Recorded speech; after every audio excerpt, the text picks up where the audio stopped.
Hi, Bango here. Just want to show you my new wheels.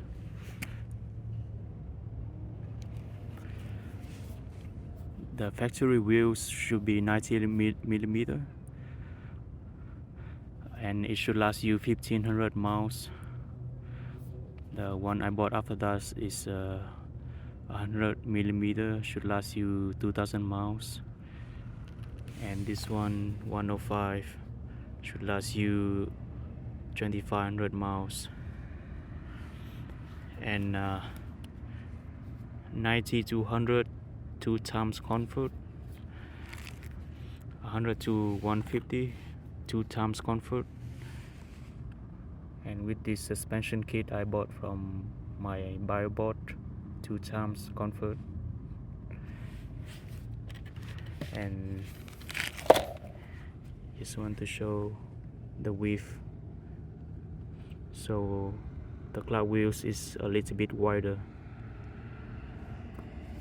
If you compare it, I can barely tell like which one is larger. I feel like it's almost the same.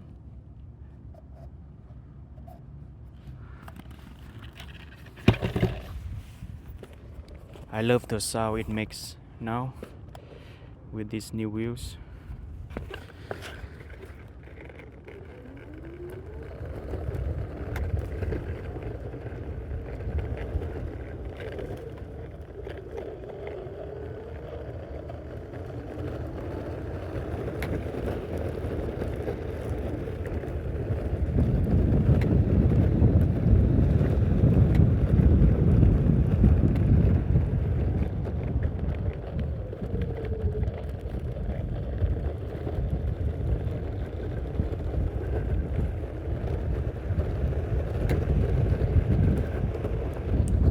Just want to show you all my school.